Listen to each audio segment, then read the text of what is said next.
राष्ट्रीय उद्यान और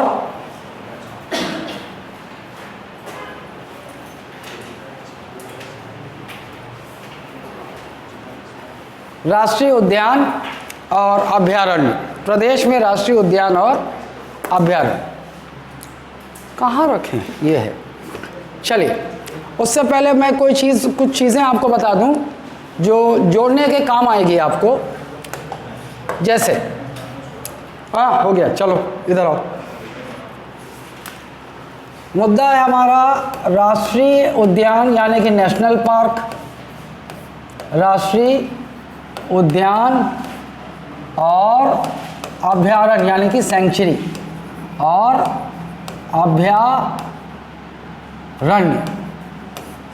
इसे हम सेंचुरी कहते हैं और इसे हम कहते हैं नेशनल पार्क।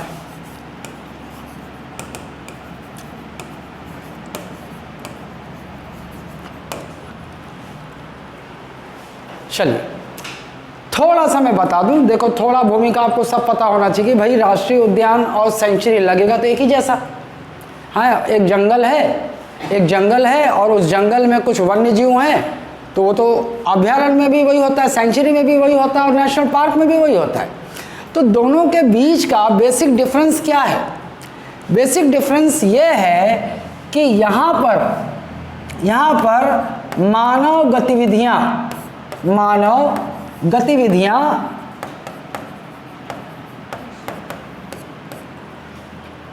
प्रतिबंधित होती हैं और यहाँ पर मानव गतिविधियों की छूट दी जा सकती है। मानव गतिविधियों की छूट सीमित मात्रा में दी जा सकती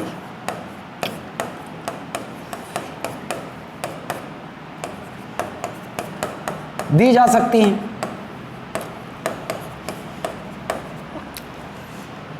ठीक है। अच्छा, अब जब ये सुन लिए, ये डिफरेंस जान गए, तो फिर कुछ शब्दों को भी देख लो। आप लोगों ने यदि कहीं सुना होगा तो सुना होगा कोर जोन, बफर जोन, ऐसा। तो देखिए, आप जब कोई भी जैवमंडलीय क्षेत्र जानते हो, बायोस्फीयर रिजर्व, जैवमंडल, biosphere reserve, national park, sanctuary, ये सब जब पढ़ोगे ना तो इसमें कोर क्षेत्र क्या आएगा, कुछ शब्द आएगा आपके सामने। जैसे देखो,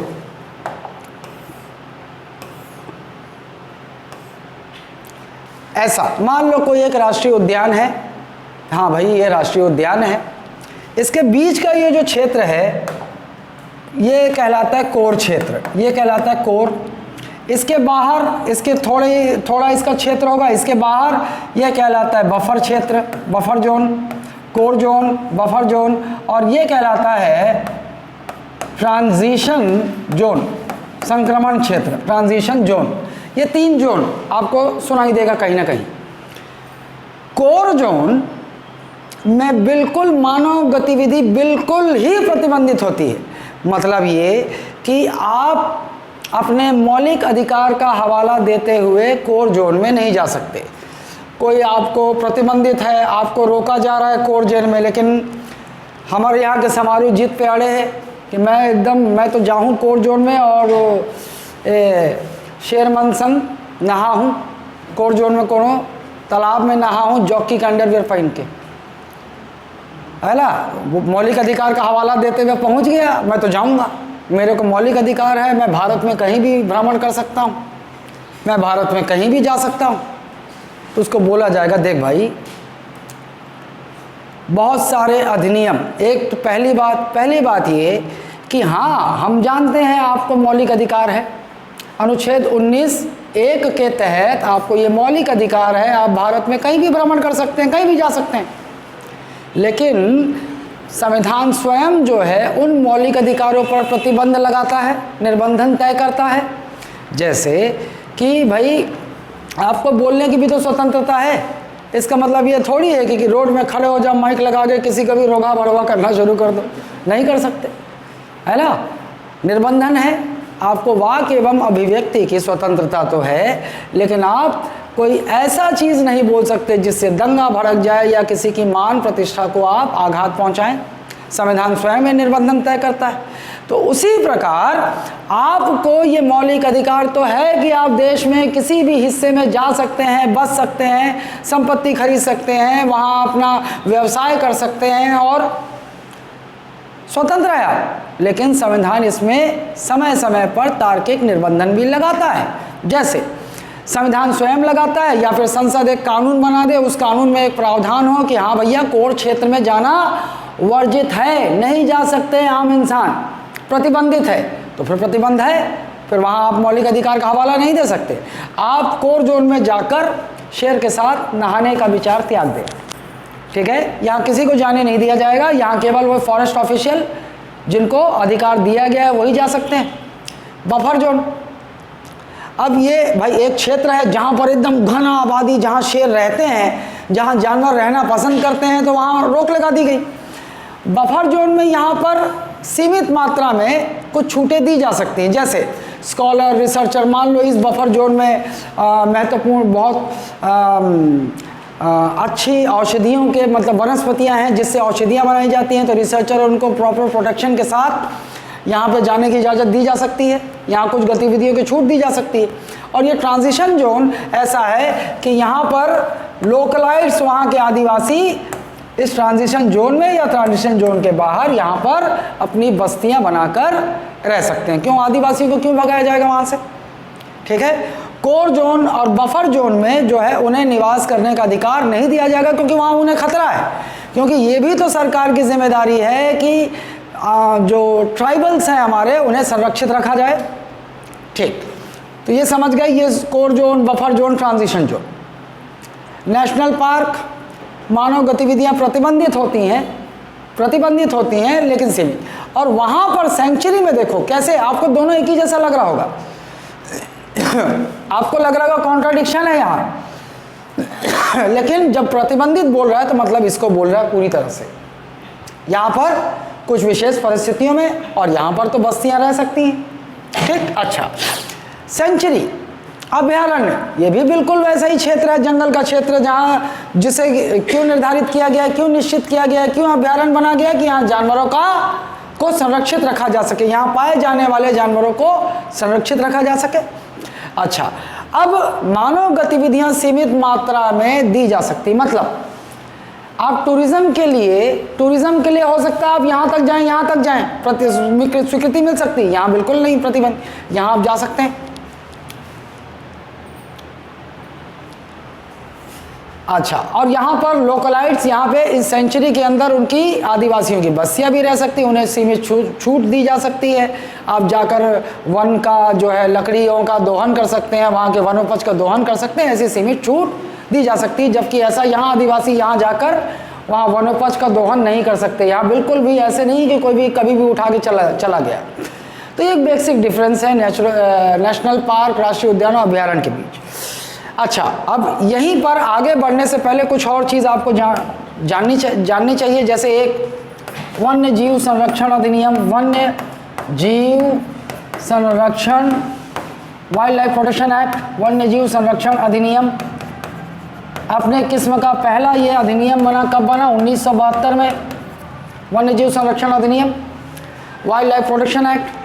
अब संसद ने ये प्रयास किया कि एक इस प्रकार से कानून बनाया जाए 1972 में, और जानवरों को और जंगलों में पाए जाने वाले फ्लोरा मतलब पेड़ पौधों और जानवरों को संरक्षित रखा जा सके। अच्छा, फिर एक ये बात हो गई, ये कभी कभी प्रश्न आ जाता है ऐसा जी का है, इस प्रकार से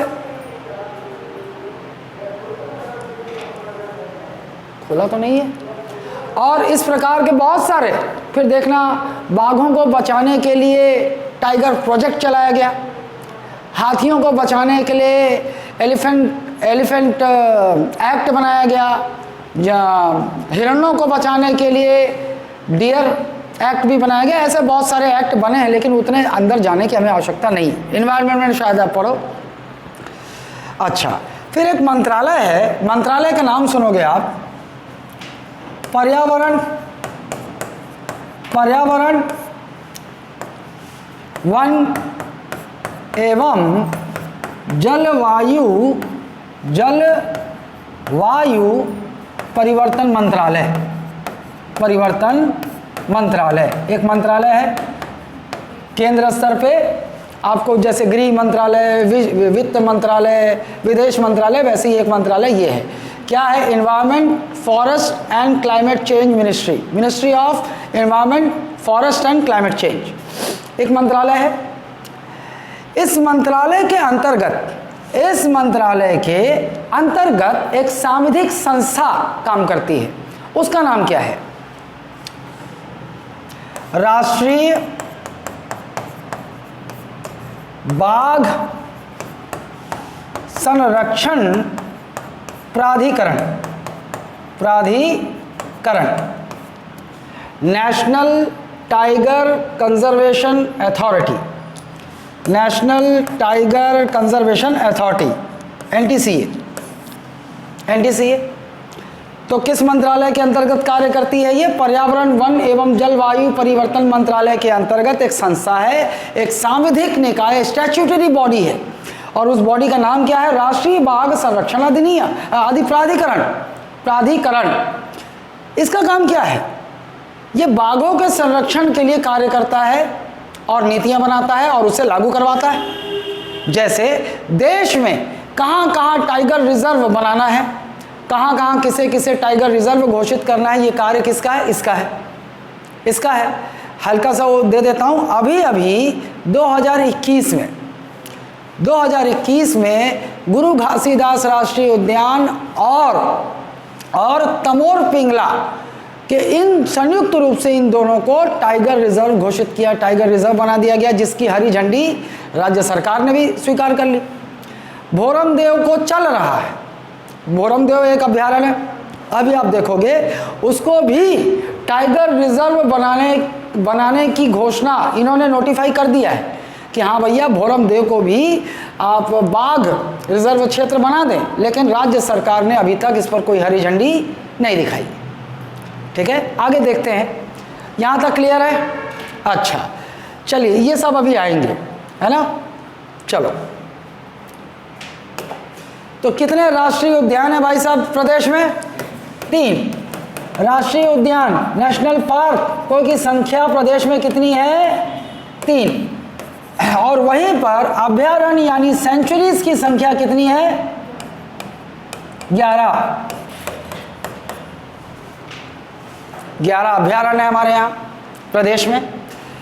अब देखो यहाँ प्रश्न कैसे कैसे बन सकता है। देखो कुछ तो इससे रिलेटेड तथ्य से बनेगा, और जो मेजर प्रश्न यहाँ से जो बनता आ रहा है वो ऐसा है कि भैया कौन सा राष्ट्रीय उद्यान का लोकेशन कहाँ है, कौन से अभयारण्य का लोकेशन कहाँ है, ये तो सामान्य बात हो गई। लेकिन आपको पीएससी और व्यापम में लगभग यही सामान्य प्रश्न यहाँ से दिखाई देते हैं। अब आगे चलते हैं तो इनके स्थापना वर्ष से प्रश्न बन सकता है कि भैया कौन सा राष्ट्रीय उद्यान, कौन सा अभयारण्य कौन से वर्ष में स्थापित हुआ। और आगे चलेंगे तो ये प्रश्न बन सकता है कि भैया किन किन राष्ट्रीय उद्यानों और अभयारण्य में टाइगर प्रोजेक्ट चल रहा है या टाइगर रिजर्व घोषित है। और आगे चलेंगे तो शायद ऐसे प्रश्न बन सकता है कि भाई राष्ट्रीय उद्यान, निम्न राष्ट्रीय उद्यानों को इनके आकार, इनके क्षेत्रफल के हिसाब से सजाएं, बड़े से छोटे की और छोटे से बड़े की ओर, या निम्नलिखित अभयारण्यों को इनके क्षेत्रफल के अनुसार बड़े से छोटे या छोटे से बड़े की ओर सजाएं, या बीच में से कहीं से भी 4 अभयारण्य निकाल कर रख दिया और बोला भैया इनमें से क्षेत्रफल में सबसे बड़ा अभयारण्य कौन सा है। जब ऐसे प्रश्न, जब अच्छे प्रश्न बनाने होंगे तो ऐसे बनाएगा। तो भाई हमें अगर देखना है तो अब छत्तीसगढ़ हो चाहे जीएस हो, पढ़ना है, जैसे जैसे प्रश्न वहाँ से बन सकता है उसका संपूर्ण अध्ययन करना है। ठीक है, चलो पहले मैं फोकस करता हूँ कहाँ से? उद्यान, राष्ट्रीय उद्यानों के कुछ बेसिक तथ्य और इनके लोकेशन से।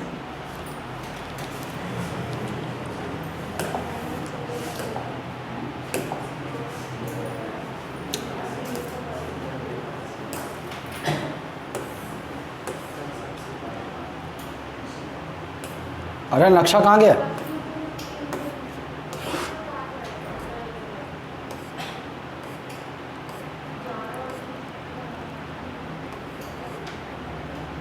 ये अभी क्या कर रहा था? नक्शा किधर गया? सुबह पढ़ाया हूं मैं यही।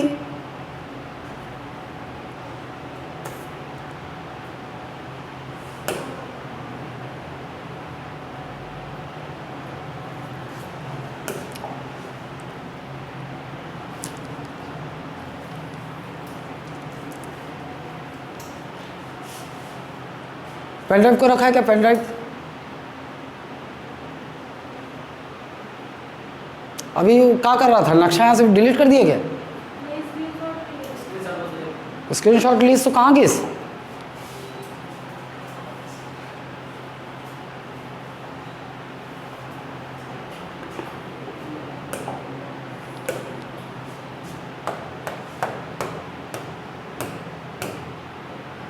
ये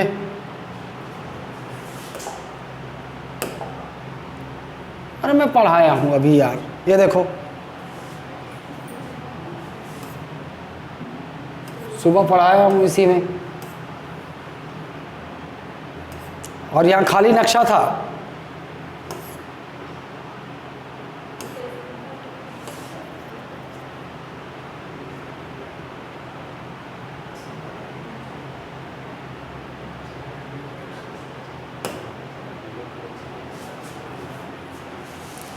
चलो यही देखते, हो जाना चाहिए। अच्छा ये 300 पूरा हो गया।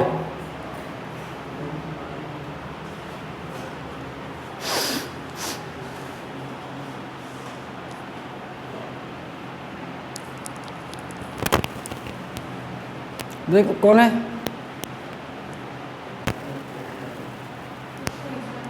हैं? किशन आजा। हाँ आजा। किशन पेन ड्राइव रखता है क्या? नहीं।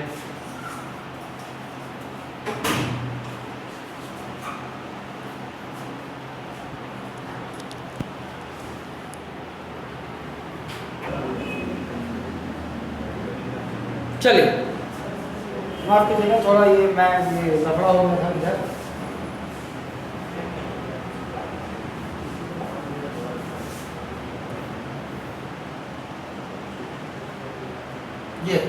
ये है छत्तीसगढ़।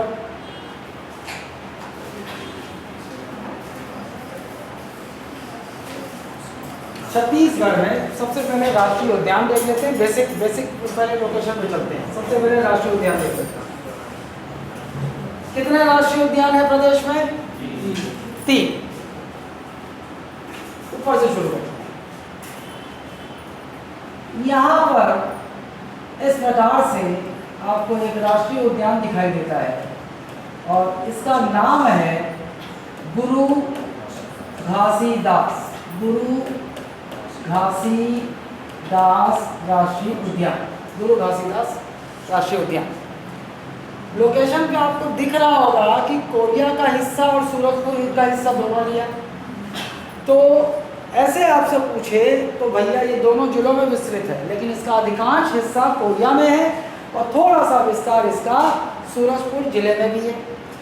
अच्छा अब इसकी थोड़ा सा उसमें जाते हैं। तो भैया ये देखो, ये जो राष्ट्रीय उद्यान यहाँ गुरु घासीदास राष्ट्रीय उद्यान कहलाता है, वास्तव में ये था या ये है संजय गांधी राष्ट्रीय उद्यान। ठीक कैसे? मध्य प्रदेश और छत्तीसगढ़ में फैला हुआ ये पूरा पार्क था और इसका नाम था संजय गांधी राष्ट्रीय उद्यान। छत्तीसगढ़ विभाजित हो गया तो कुछ हिस्सा इस राष्ट्रीय उद्यान का छत्तीसगढ़ में आ गया, कुछ वहाँ चला गया।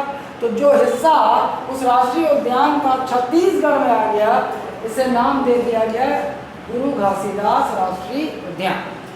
अब इसका विस्तार कोरिया और सूरजपुर दोनों जिले में है, लेकिन यदि आपसे कोई एक जिला पूछे तो आपको डिसाइड करना होगा कोरिया। कोरिया प्लस सूरजपुर फैला हुआ है, लेकिन अगर एक विकल्प चुनना हो तो आप चुनेंगे कोरिया। ठीक, ये पहला राष्ट्रीय उद्यान। एक वहां है तो ठीक नीचे आ जाओ।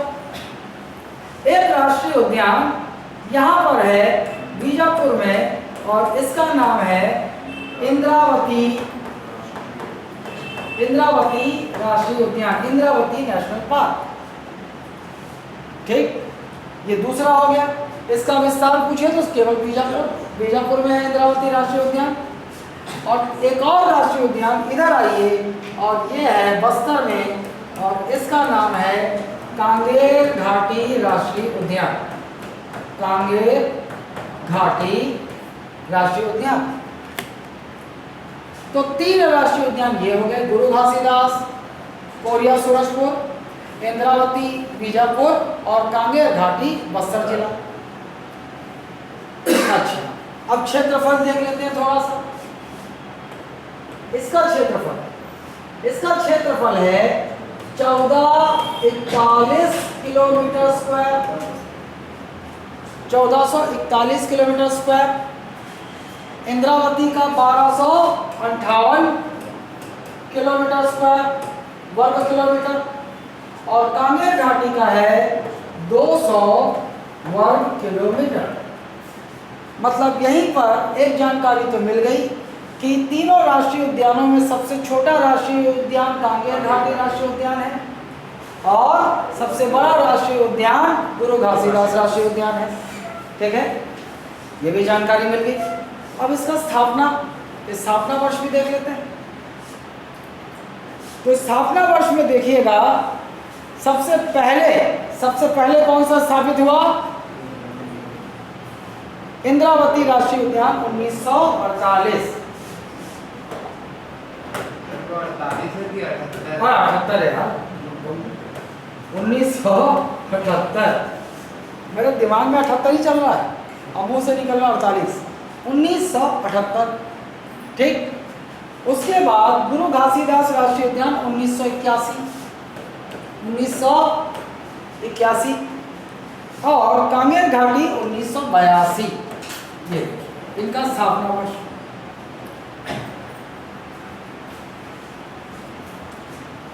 तो प्रदेश का सबसे पहला राष्ट्रीय उद्यान इंद्रावती राष्ट्रीय उद्यान 1978, प्रदेश का दूसरा राष्ट्रीय उद्यान गुरु घासीदास राष्ट्रीय उद्यान 1981, और प्रदेश का तीसरा राष्ट्रीय उद्यान कांगेर घाटी राष्ट्रीय उद्यान 1982।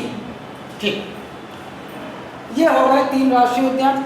और भी तथ्य है, वो मैं आप आगे चल के बताऊंगा जब मैं इसको लोकेट कर लूँ आपका अभ्यारण्य। ये हो गए 3 राष्ट्रीय उद्यान।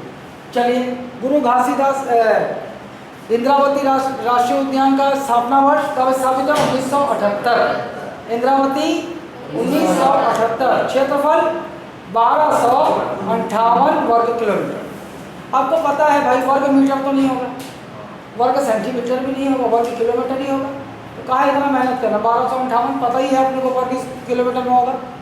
इंद्रावती स्थापना 1978। क्षेत्रफल इंद्रावती स्थापना क्षेत्रफल गुरु घासीदास स्थापना क्षेत्रफल आना उल्टा कर देना है बस, 1441 याद रहेगा, 1441। गुरु घासीदास स्थापना 1981 और क्षेत्रफल 1441। कांगेर घाटी स्थापना 1982। कांगेर घाटी स्थापना क्षेत्रफल 200 वर्ग किलोमीटर। यहीं पर जानकारी आ गई सबकी। प्रदेश का सबसे बड़ा राष्ट्रीय उद्यान गुरु घासीदास राष्ट्रीय उद्यान, प्रदेश का सबसे पहला राष्ट्रीय उद्यान इंद्रावती राष्ट्रीय उद्यान। इंद्रावती राष्ट्रीय उद्यान की स्थापना कब हुई? 1978। गुरु घासीदास की स्थापना कब हुई? 1981। और कांगेर घाटी की स्थापना कब हुई? 1982। ठीक है, सबसे छोटा कांगेर घाटी, सबसे बड़ा। चलिए, अब आते हैं अभ्यारण्य।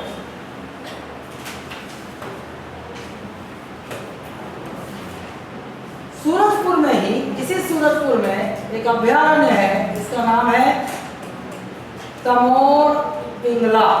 तमोर पिंगला, आधा का होगा, मैं गलती से पूरा कर दिया। तमोर पिंगला।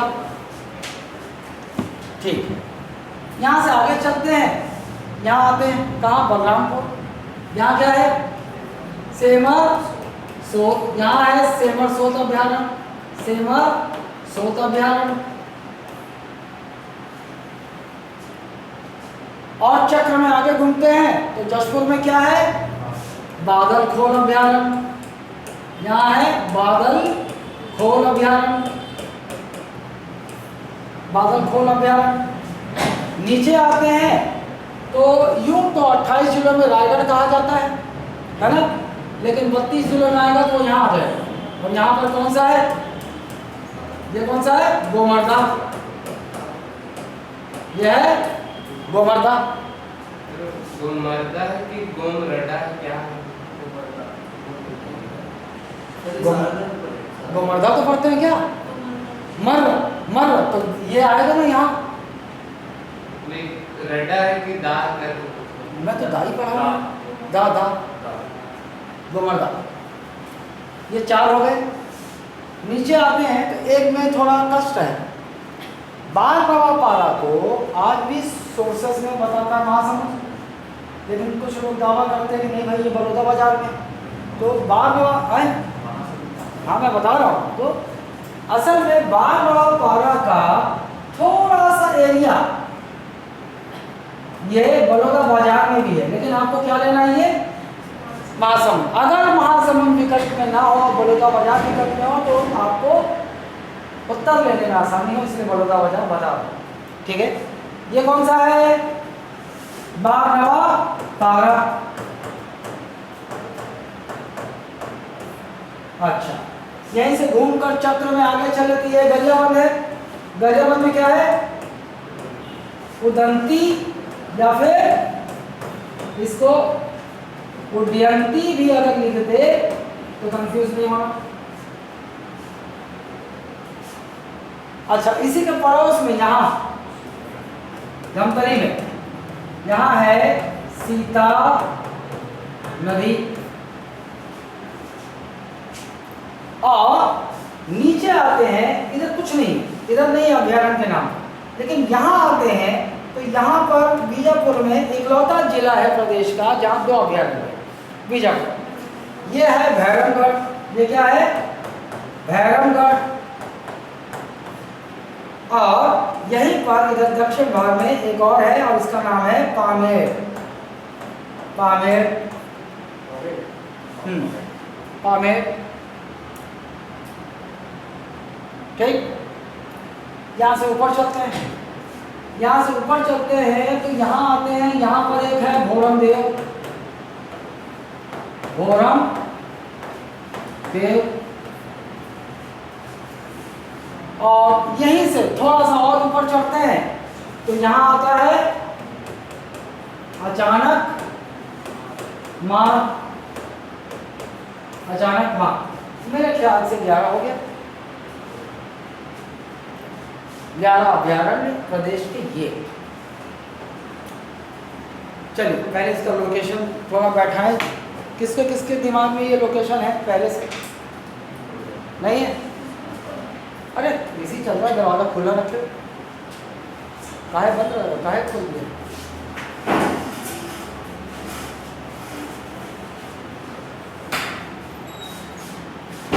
चलो, तमोर पिंगला सूरजपुर, तमोर पिंगला उसके पड़ोस में, तमोर पिंगला से ऐसे क्लॉकवाइज चल रहा है, तमोर पिंगला के पड़ोस में सेमरसोर, कहाँ आएगा, जाहिर सी बात है बलरामपुर। तमोर पिंगला सूरजपुर, सेमरसोर बलरामपुर, बादलखोर जशपुर। ये देखो लगातार चल रहा है, तमोर पिंगला, सेमरसोर, बादलखोर, गोमर्दा, गोमर्दा, तमोर पिंगला, सेमरसोर, बादलखोर, गोमर्दा। सूरजपुर में कौन सा अभ्यारण्य है, तमोर पिंगला। बलरामपुर में कौन सा अभ्यारण्य है, सेमरसोर। जशपुर में कौन सा है, बादलखोर। रायगढ़ में कौन सा है, मान लो रायगढ़ नहीं दिया और सारंगढ़ विलय कर दे दिया तो, और दोनों दे दिया तो, हाँ वही कोने में इसीलिए बनाया हूँ, ठीक है। अच्छा, नीचे उतरते हैं तो देखो ये तमोर पिंगला, सेमरसोर, बादलखोर, गोमर्दा, और नीचे उतरो तो आ गया बारहवा पारा। बारहवा पारा आया। देखो इमेज को कुछ इसी तरह बैठाया जाता है, एक बार बैठाओ तो आपको याद रहेगा, कंफ्यूजन की स्थिति कम रहेगी। तमोर पिंगला, सेमरसोर,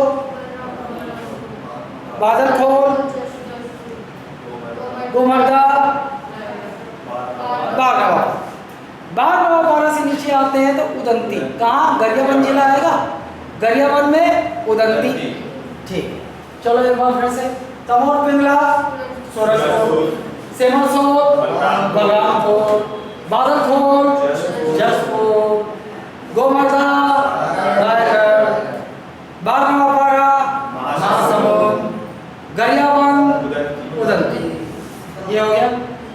हाँ आते ना, अभी आ रहा हूँ। अब बगल में थोड़ा सा ऐसे लाइन से चले, अब थोड़ा पड़ोसी उदंती का पड़ोस में सीता नदी धमतरी, उदंती के पड़ोस में सीता नदी धमतरी, उदंती के पड़ोस में सीता नदी धमतरी। ऊपर तमर पिंगला, सूरजपुर, श्यामरसोल, बादलखोल, गोमर्दा, बारहवारा, उदंती, सीता नदी। और इसके बाद इधर खाली। अब यहाँ नीचे से पूंछ की ओर से घूम के ऊपर चढ़ेंगे। बीजापुर में एकमात्र जिला जहाँ 2 अभयारण्य, कौन सा एकमात्र जिला? सवाल, एकमात्र जिला कौन सा है? बीजापुर। बीजापुर एकमात्र जिला है जहाँ 2 सेंचुरीज है, जहाँ 2 अभयारण्य बीजापुर। अब बीजापुर में भैरमगढ़ और पामेड़। चलो भैरमगढ़ बीजापुर, जिला लोकेशन है तो भैरमगढ़ बीजापुर, पामेड़ बीजापुर, भैरमगढ़ पामेड़, भैरमगढ़ पामेड़, भैरमगढ़ और पामेड़। बीजापुर में 2 अभयारण्य, पामेड़ और भैरमगढ़। बीजापुर में 2 अभयारण्य, पामेड़ और भैरमगढ़। ये हो गया। अब यहाँ से बहुत खाली चलेगा और सीधे पहुँचते कबीरधाम। कबीरधाम बोलते, कबीरधाम जिला का नाम है कबीरधाम। 2003 से कबीरधाम है। कबीरधाम में भोरमदेव अभयारण्य, ये सब आपको पता भी होगा, सब गए हो नहीं गए? भोरमदेव आज तक नहीं गया? छत्तीसगढ़ में कहाँ गए? बस्तर घुमाया हो?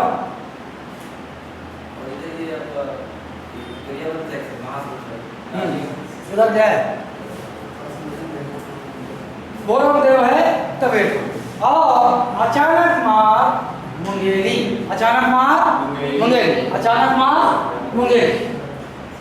ये तो हो गया लोकेशन।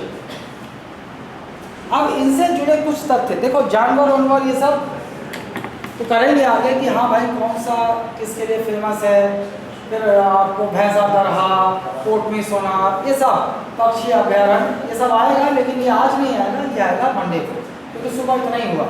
और ये आपका टेस्ट में होगा महानदी अपवाद तंत्र के बाद, महानदी अपवाद तंत्र तक हुआ टेस्ट, उसके बाद जो भी किए तुम सब, हाँ ये आपका टेस्ट का सिलेबस है छत्तीसगढ़ का, कोई ऑप्शन नहीं होगा।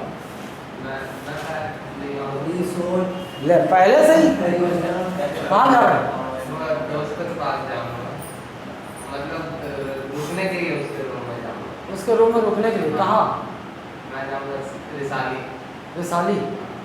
तो काहे रुकने जा रहा है? ये सवाल तो ये है, घूमने के लिए है।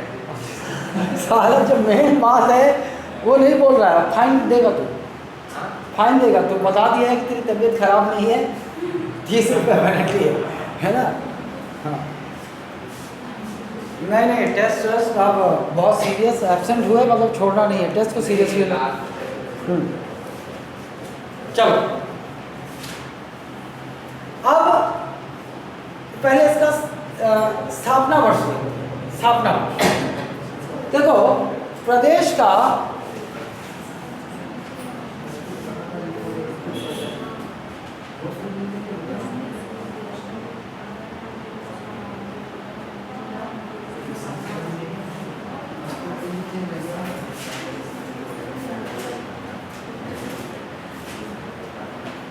चलो अब देखो, यहाँ तक बड़ा आसान है, यहाँ तक तो सब किताबों से रट भी लेते हैं और हो सकता है बड़े आराम से याद भी रखें, लेकिन जब इससे आगे से सवाल बनेगा तो वहाँ में थोड़ा चुनौती होता है, तो उसको ध्यान से रखो, वो आराम से यहाँ हो जाएगा।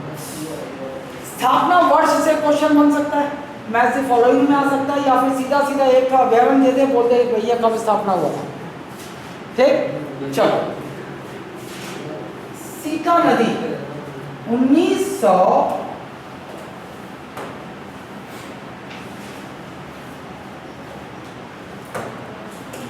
सीता नदी 1974 कब स्थापना हुआ सीता नदी का? 1974। ये सीता नदी हो गया। अब यहां पर देखो,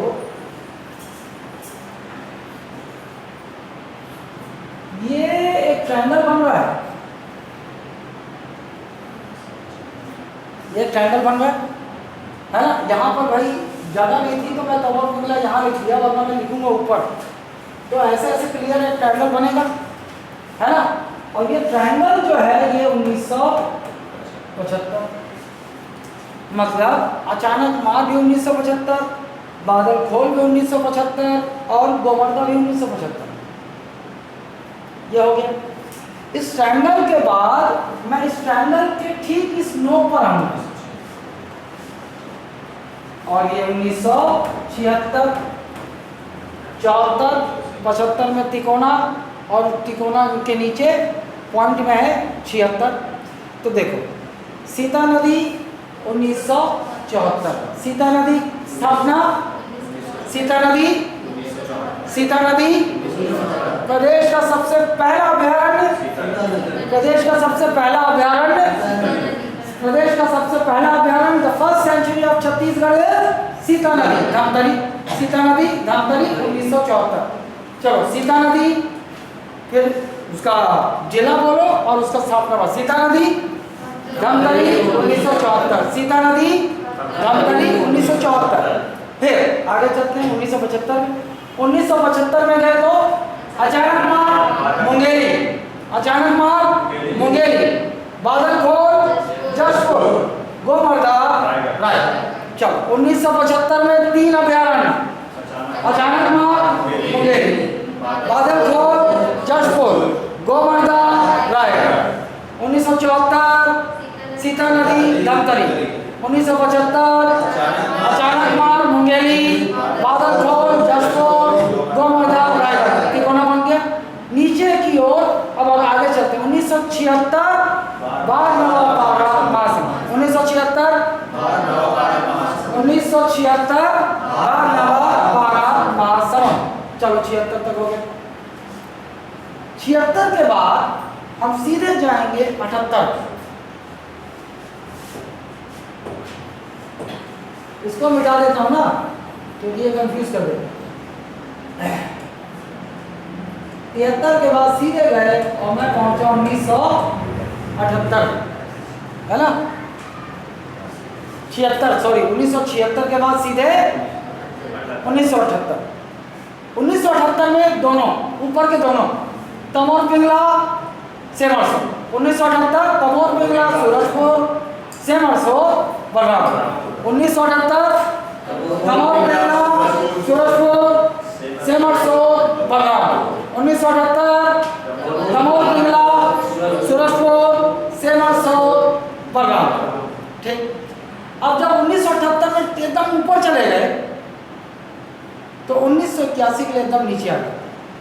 1978 के बाद सीधा 1981 और आप देखोगे एक डायगोनल बन रहा है।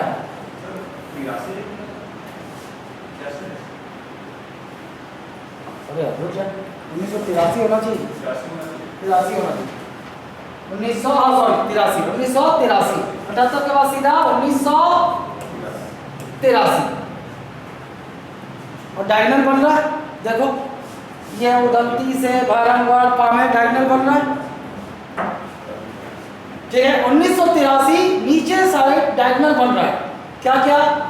उदंती, गरियाबंद, भैरमगढ़ और पामेर बीजापुर। 1983 उदंती, गरियाबंद, भैरमगढ़ और पामेर बीजापुर। 1983 उदंती, भैरमगढ़ और पामेर बीजापुर। 1983 उदंती। अच्छा ये 1983 हो गया। यहाँ तक हो गया। तो इसके बाद अपन सीधा पहुंचे इधर 2001 भोरम। 2001 में भोरमदेव कबीरधाम, 2001 भोरमदेव कबीरधाम। मतलब ये स्पष्ट हो गया इसको देखने पर कि प्रदेश में सबसे पहला अभयारण्य सीता नदी धमतरी है 1974 और प्रदेश का नवीनतम अभयारण्य भोरमदेव 2001। अब एक सवाल का जवाब मिल गया। एक और सवाल क्षेत्रफल की दृष्टि से भी तो प्रश्न आ सकता है। कौन सा सबसे बड़ा, कौन सा सबसे छोटा, ये तो सामान्य हो गया। लेकिन अगर मान लो क्षेत्रफल हम याद करने चले तो अगर अपने को समय मिला तो क्यों ना याद कर लें, क्योंकि इस साल कोई भरोसा नहीं। पता चला 5वें नंबर का एक तो क्षेत्रफल में 5वें नंबर का एक तो क्वेश्चन दे दिया, बोला बताओ कौन सा क्षेत्रफल, ले उसी में घूम गए। तो करेंगे तो आपके नोट्स में रहेगा, लेकिन अभी जो मैं बता रहा हूँ वो क्या है। सबसे बड़ा है तमोर पिंगला, सबसे बड़ा कितना है, ये है तमोर पिंगला, और कितना है ये 608 होना चाहिए,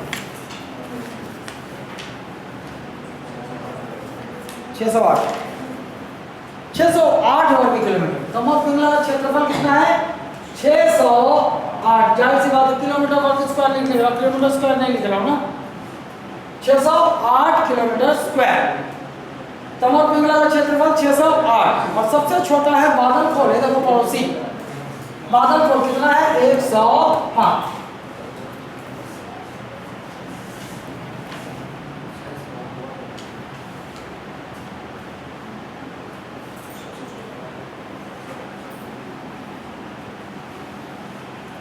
ठीक है 605, चलो 608 105, बारी बारी से कर लेते हैं। सेमर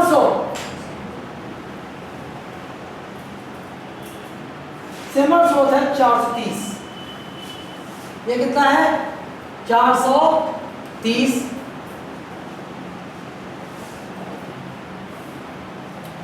और बाद गोमर्दा 278 गोमर्दा है। बाघ नवापारा 245, बाघ नवापारा 245,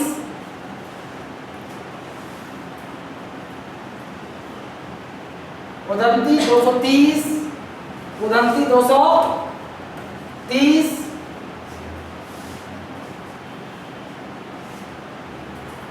भैरवगढ़ 139, और पामेर है 262, पामेर है 262।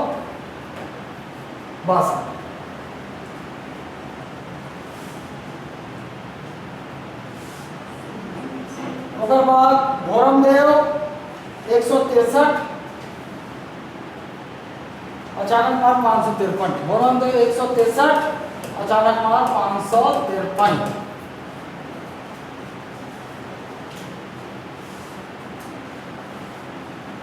ठीक, चल सीता नदी छूट गया। सीता नदी है आपका 559, सीता नदी 559, ये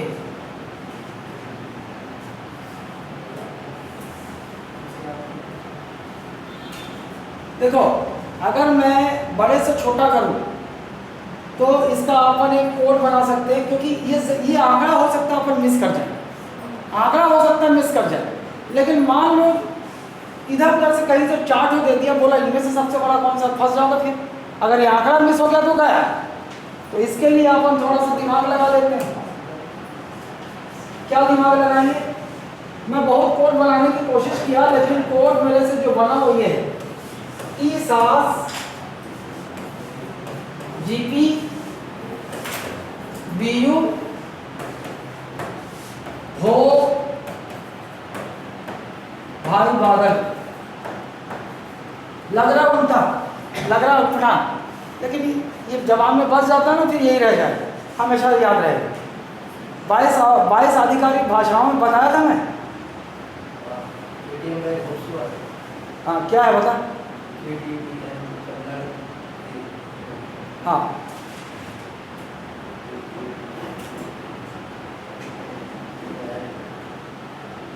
KKLMTT बैग हाउसुर 14। हाँ चाहे जैसा हो, एक बार उस पर काम कर लो तो आपकी जबान में बस जाता है ना। जैसे वो वाला शिव महानिंद्र और खारू, वैसे ये भी होगा। देखो अभी याद हो जाएगा। टी सास जीपी जानते हो, ग्रैंड ट्रिक्स, इसे क्या कहते हैं, जीपी फॉर्मूला 1 जीपी सुने हो। अच्छा ग्रांड फॉर्मूला रेस।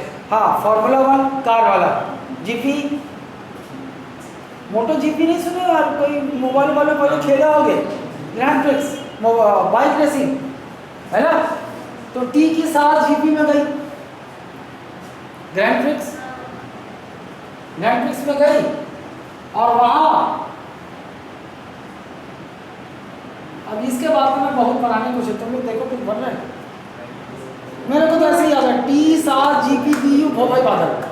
चलो ऐसे ही कर लो अपना मना लगा। अरे देखो इधर आओ, ये क्षेत्रफल की दृष्टि से है ना बड़े से छोटा, ये क्या है क्षेत्रफल की दृष्टि से बड़े से छोटा क्या है टी सास जी पी बी यू भोपाई बादल। टी सास जी पी बी यू वो भाई बादल, टी सास जी पी बी यू वो भाई बादल, यही है टी सास जी पी बी यू वो भाई बादल। अब देखो फंसोगे कहाँ, दो एस सीता नदी सेवन सो भाई पहला कौन सा है, तो पहले ये याद रखना कि सीता नदी पहले आया,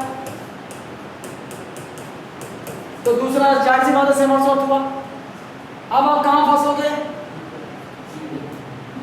आप फंसोगे बी में।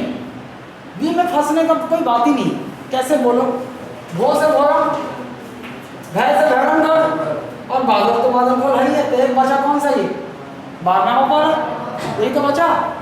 अच्छा देख लो तमोर पिंगला सीता नदी अचानक मार सेमर सो गोमर्दा पामेर, ये भोरमदेव भाई ये तो 12वां पर है, ये उदंती भोरमदेव भैरवगढ़ बादल, ये क्षेत्रफल के हिसाब से हो गया। ठीक, अब क्षेत्रफल के हिसाब से तमोर पिंगला कितना 608 किलोमीटर। चलो देख लेते हैं तमोर पिंगला कितना 608, उसको मैप नहीं करते, ये याद हो गया। क्या है भाई क्षेत्रफल के हिसाब से बड़े से छोटे के क्रम में अभ्यारण्यों की टी सास जी पी बी यू भोपाई बादल क्या है, टी सास जी पी बी यू भोपाई बादल क्या है, टी सास जी पी बी यू भोपाई बादल क्या है, टी सास जी पी बी यू भोपाई बादल क्या है, टी सास जी पी बी यू भोपाई बादल। ये हो। अब हाँ 20 कहाँ, अरे ऐसा नहीं करने का,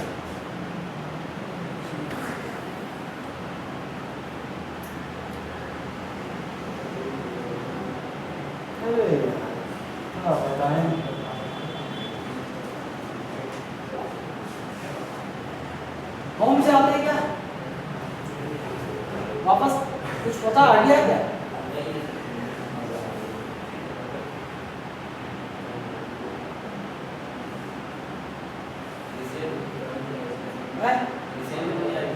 मेरा स्क्रीनशॉट के होता आता है वो,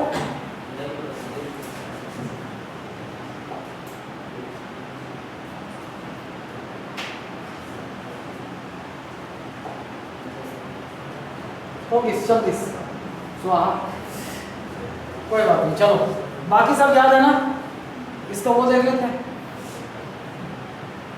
क्षेत्रफल। चलो हाँ भाई यहाँ पे क्या था तमोर पिंगला, मेरे को बताते जाओ ये तमोर पिंगला, यहाँ पर तमोर पिंगला इसका क्षेत्रफल 608।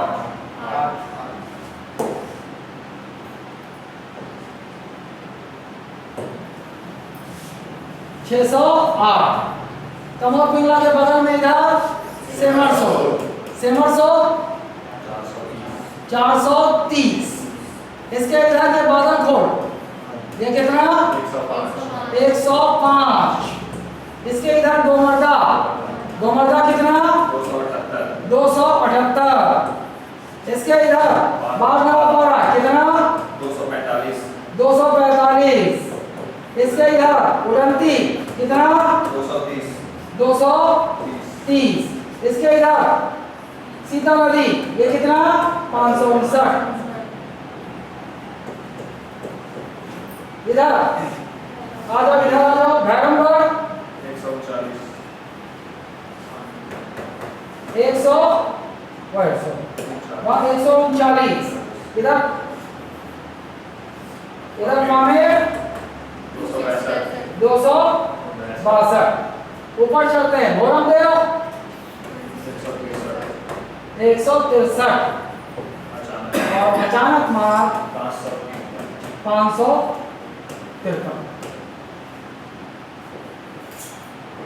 553। चलो देखो, अचानक मार के बारे में थोड़ा सा मैं बता दूं। जैव मंडल क्षेत्र, बायोडायवर्सिटी रिजर्व, हमारे यहाँ वनों में या नॉर्मल क्षेत्रों में वहाँ के विशेष पौधों और जानवरों, फ्लोरा एंड फाउना को संरक्षित करने के लिए भारत सरकार बायोडायवर्सिटी रिजर्व भी घोषित करती है, बायोडायवर्सिटी रिजर्व भी बनाती है। डायवर्सिटी से समझ गए आप, बायो जैव, जहाँ जीव हो, चाहे वो फ्लोरा हो चाहे, और उनको संरक्षित करने के लिए, क्योंकि वहाँ पे जो विभिन्नताएं हैं फ्लोरा और फाउना में, जो वहाँ डायवर्सिटी है उसको संरक्षित करने के लिए एक पहल है, और इस हिसाब से बायोडायवर्सिटी रिजर्व घोषित किया जाता है। इसमें भी वही है, इसमें भी कोर क्षेत्र और ये सब होते हैं, और यहाँ भी मानव गतिविधियाँ सीमित रूप से छूट दी जा सकती है। अच्छा, प्रदेश का सिर्फ प्रदेश का नहीं, एशिया का सबसे पहला जैव मंडलीय क्षेत्र किसे बनाया गया था? कांगेर घाटी जो राष्ट्रीय उद्यान है ना, वो एशिया का सबसे पहला बायोडायवर्सिटी रिजर्व क्षेत्र घोषित किया गया था। बायोडायवर्सिटी मतलब जैव मंडलीय क्षेत्र घोषित किया गया था, लेकिन आज वर्तमान में वो नहीं है ना। वर्तमान में उसका ये जो स्टेटस है वो नहीं है, बनाया तो ये गया था लेकिन अब नहीं है। लेकिन वर्तमान में प्रदेश में एक जैव मंडलीय क्षेत्र घोषित है, वो कौन सा है? अचानकमार। अब अचानकमार केवल नहीं है, वास्तव में अचानकमार, अमरकंटक क्षेत्र, ये कुल मिलाकर बायोडायवर्सिटी क्षेत्र है। ये कुल मिलाकर क्या है? अचानकमार अमरकंटक जैव मंडलीय आरक्षित क्षेत्र, अमरकंटक। लेकिन वही विभाजन, भाई अमरकंटक मध्य प्रदेश में है और अचानकमार प्रदेश में। अचानकमार अमरकंटक इस बायोडायवर्सिटी जैव मंडलीय क्षेत्र में जो अधिकांश हिस्सा वो कहाँ है? अचानकमार। अधिकांश हिस्सा कहाँ है? अचानकमार। ऐसा मान के चलो, अचानकमार अमरकंटक बायोडायवर्सिटी रिजर्व क्षेत्र का अधिकांश हिस्सा, मेजॉरिटी हिस्सा कहाँ है? छत्तीसगढ़ में अचानकमार। अच्छा, पहले इसको देख लेते हैं। एक सिरे से रखोगे तो ही आएगा, है ना, क्योंकि एक मान लो उसमें चलना चाहोगे T7 GPBU, उसमें ही चल लो, शायद वो दोनों दिमाग में बैठ जाए। चलो, तमोर पिंगला 600, तमोर पिंगला 600, तमोर पिंगला, उसके बाद सीता नदी। देखो यहाँ से सीधा आएंगे, कनेक्शन जोड़ते हैं, यहाँ से सीता नदी 559,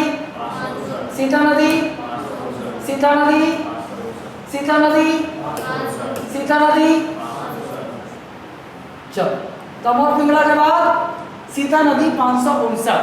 इसके बाद अचानकमार, ये देखो यहाँ से यहाँ चलते हैं 553, अचानकमार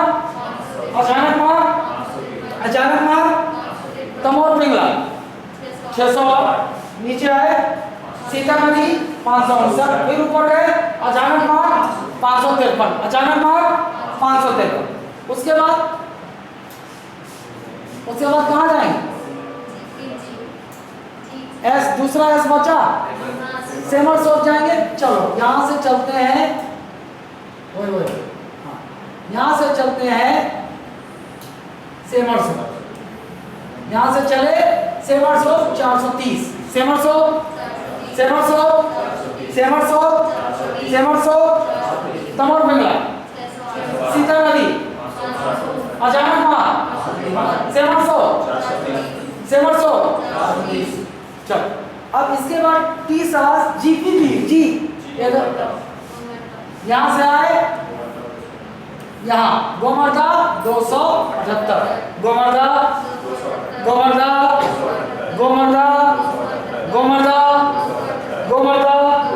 चलो, तमोर पिंगला 600, फिर सीधा है सीता नदी 559। 559। सीता नदी से फिर ऊपर गए, अचानक मार 553। 553 से फिर कहाँ गए, सेमरसो 430। सेमरसो से नीचे आए गोमर्दा 278। गोमर्दा अच्छा। फिर इसके बाद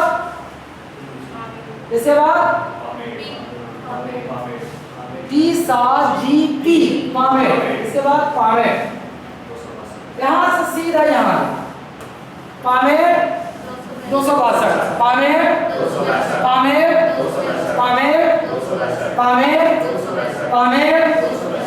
अच्छा। तमोर पिंगला, सीता नदी, अचानक मार सेमरसो, गोमर्दा के बाद पामेर 262। पामेर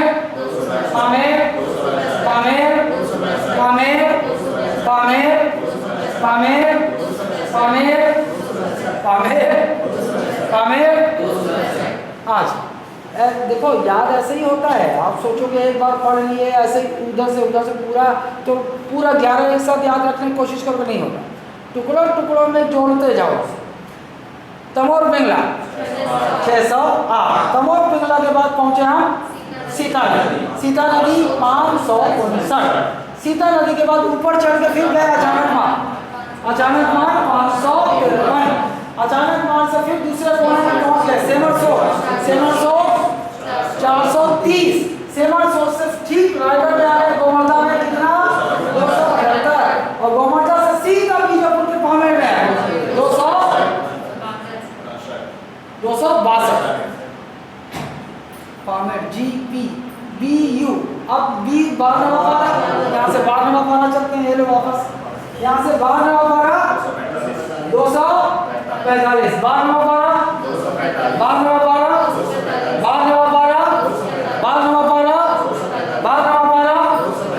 तमोर पिंगला, सीता नदी, अचानक मार सेमरसो, गोमर्दा, पामेर 12वां पारा। अभी यही याद होगा 12वां पारा। लेकिन आप लोग ऐसे इसके भरोसे छोड़ मत दिया करो, घर जाके कैसे सॉलिड होगा ये मेमोरी में रखकर लिखो। जितना लिख लो उतना सॉलिड होगा, वरना बार भूल ही जाओ। 12वां पारा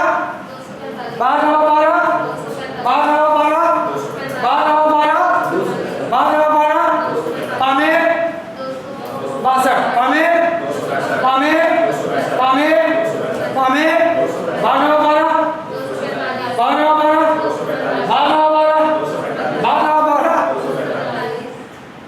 उदंती आएगा। 12वां पारा के बाद उदंती 230। उदंती देखो, तुमको अभी मैं बता रहा हूँ, पहला वाला जो 5 की है वो तुम्हारे दिमाग में आ गया। तमोर पिंगला 608। सीता नदी 559। अचानक मार 553। सेमरसो 430। गोमर्दा 270। कहीं कंफ्यूज हो रहा था, अभी ये बचा, ये भी अभी हो जाएगा। देखो, गोमर्दा के बाद आए हम अपन सीधे पामेर 262। पामेर के बाद सीधे गए 12वां पारा 245। और 12वां पारा के ठीक नीचे उदंती 230। यही है ना। चलो, पामेर 262। पामेर के बाद 12वां पारा उदंती पामेर साले इतने जल्दी तुम लोग की एनर्जी इतनी कम कहाँ है? पामेर 12वां पारा उदंती। चलो, अब एक बार बिना देखे आने की कोशिश करो। तमोर पिंगला 600। सीता नदी 559। अचानक मार 553। सेमरसो 430। गोमर्दा 278। पामेर 262। 12वां पारा 245। उदंती 130। ऐसे क्लियर किया। ये हो गया उदंती के बाद GPBU।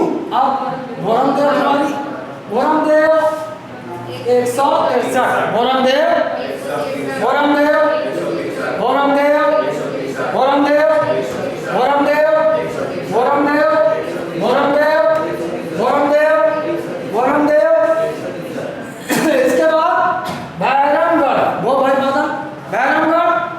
139, बैरमगढ़, बैरमगढ़, बैरमगढ़, बैरमगढ़, बैरमगढ़, बोरमदेव, बोरमदेव, बोरमदेव, बोरमदेव, बोरमदेव, बैरमगढ़, बोरमदेव, बैरमगढ़, बोरमदेव, बैरमगढ़, बादलखोल पता 105, बादलखोल, बादलखोल, बादलखोल, बादलखोल, बोरमदेव, बैरमगढ़, बादलखोल,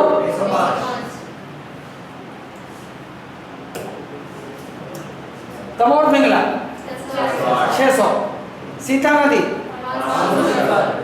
अचानक क्या बोला? अबे वैसे याद नहीं रहेगा, 5 बार से याद करेगा वो, उसका याद हो जाएगा गुरु घासीदास का, क्योंकि 1 4 4 एक इमेज बन जाएगा उसका। और तो हर आंकड़ा ऐसे याद करेगा, याद नहीं होगा, है ना? सीता नदी 559, अचानक मार 553, सेमर 100 430, गोमर्दा 278, गोमर्दा के बाद पामेर 265, पामेर के बाद बागवापा 245 और बागवापा नीचे उधमती 230, 230 उधमती के बाद सीधे गए बोरमदेव, बोरमदेव 167, बोरमदेव के बाद भैरमगढ़ 139 और सबसे छोटा बादलखोल 108। तो लोग आश्चर्य मारे कि कौन याद करेगा, कैसे याद करे, छोड़ दे, छोड़ने का नहीं। अब जो एग्जाम का नेचर है, आधे आधे नंबर से तो लोग व्यापम से बाहर हो जा रहे हैं, आधे आधे नंबर से लोग प्री से बाहर हो जाते हैं, तो छोड़ने का नहीं है। तैयारी जब शुरू करो तो तैयारी पूरी पुख्ता होनी चाहिए। हाँ, ये बात अलग है कि रिवीजन के समय शॉर्ट में कैसे रिवाइज करना है, कौन सा फोकस एरिया है, वो स्ट्रैटेजी अलग बनाएंगे, लेकिन जब तैयारी कर रहे हो तो किसी विषय की पूरी तैयारी होनी चाहिए। ठीक है, चलो क्या क्या देखे हम लोग अब तक, थोड़ा रिमाइंड कर लो। अच्छा, प्रोजेक्ट टाइगर के बारे में कुछ बता रहा था, वो भी बता दूं।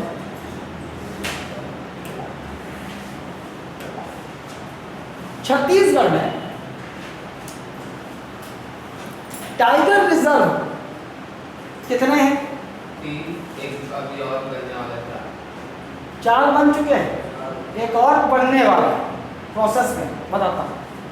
इधर देखो, टाइगर रिजर्व क्षेत्र के लिए मैं थोड़ा कलर पिंकी पिंकी नहीं है यहाँ, ठीक, अब मिक्स हो जाएगा ना हरा। ऊपर से शुरू करता हूँ। टाइगर रिजर्व क्षेत्र,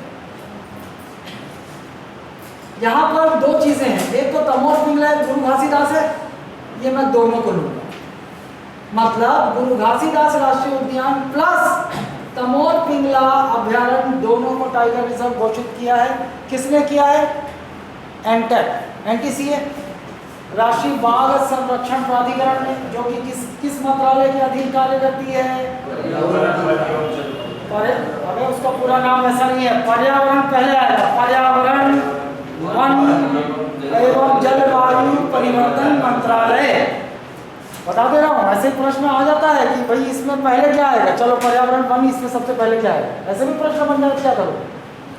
ठीक, और कहीं ऐसा प्रश्न बना भी था, मैं बता रहा हूँ, मुझे याद नहीं आ रहा, पीएससी के सॉल्व में देखोगे ना तो कहीं ऐसा प्रश्न था, जहाँ पर एक लंबा सा वो है, उसमें बोला पहले क्या, कंफ्यूज कर दिया। हाँ, बीसीसीआई,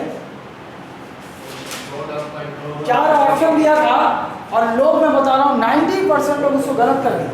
वो क्रिकेट के शौकीन थोड़ा उसको पकड़ ले गए कि ऐसे क्या लगता है, बीसीसीआई से लगता क्या है अपने आप को देखना, जब करेंगे क्या लगेगा, बोर्ड ऑफ कंट्रोल।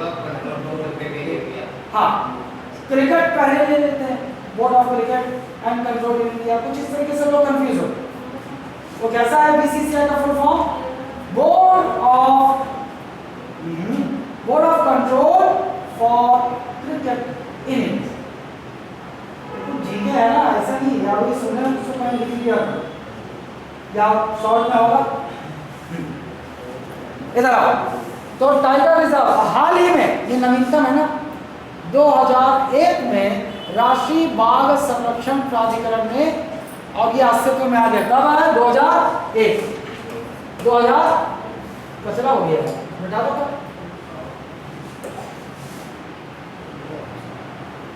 वो कहाँ से लाया था?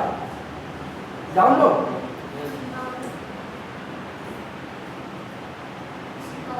या इसी को डिलीट कर देना पड़ेगा।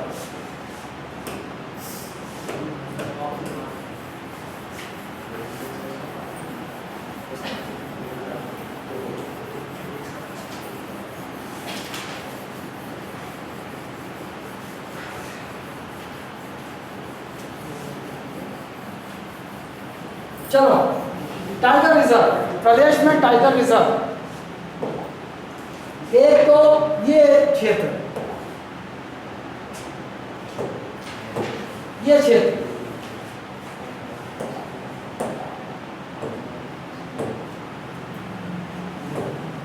ये क्षेत्र, और ये क्षेत्र में क्या है? गुरु Ghasidas plus Guru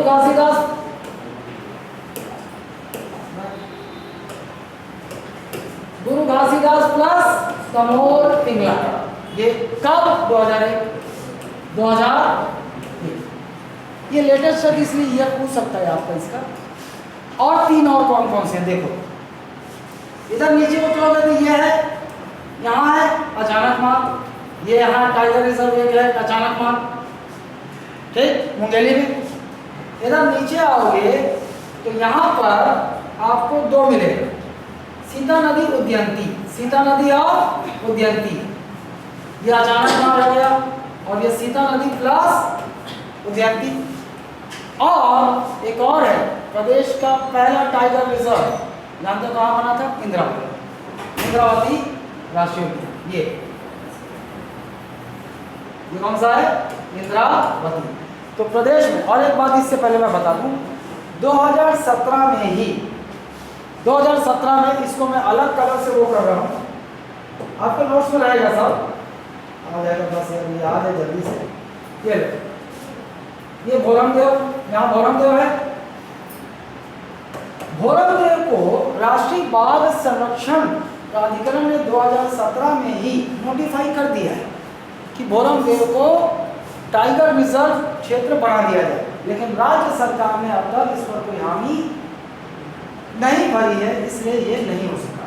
Bhoramdev on process है, कभी भी ये खबर आ सकती है कि भोरमदेव को भी राष्ट्रीय टाइगर रिजर्व घोषित कर दिया गया। तो टाइगर रिजर्व क्षेत्र छत्तीसगढ़ में कितने हैं? 4। ऊपर गुरु घासीदास प्लस तमोर पिंगला। हाँ, ये गुरु घासीदास को तो इसी साल में क्लियर किया जाता है। हाँ 2021 से बोल रहा हूँ। अरे वो मैं 2001 बोला था, 2021 एक बोले थे। सॉरी यार, 2021।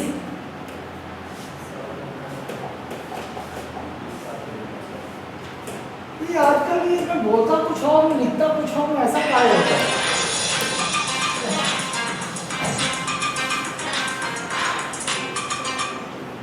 हेलो,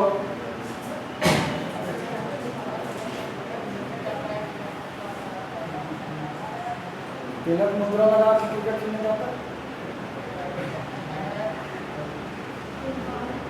अभी रुको, मैं क्लास में हूँ, कब छोड़ने वाला।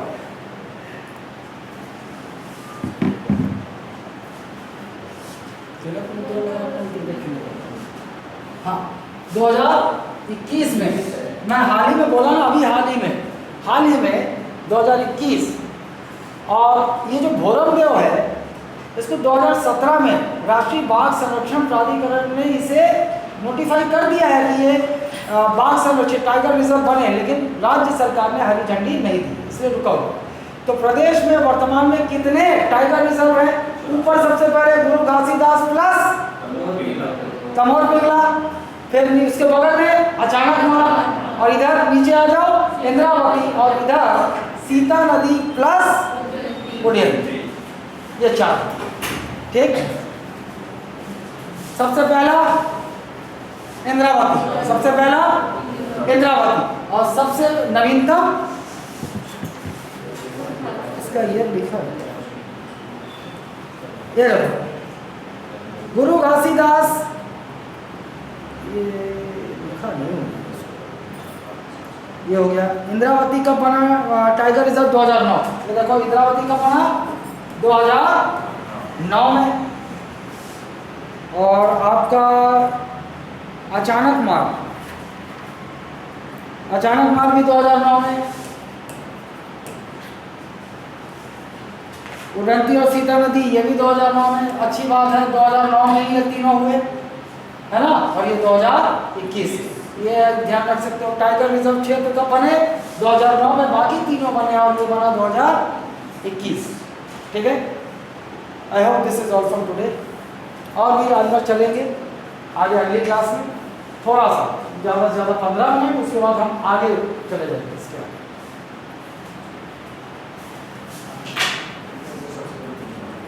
आज पापा क्लास जल्दी छोड़ दी? अच्छा, लिखना नहीं पड़ा।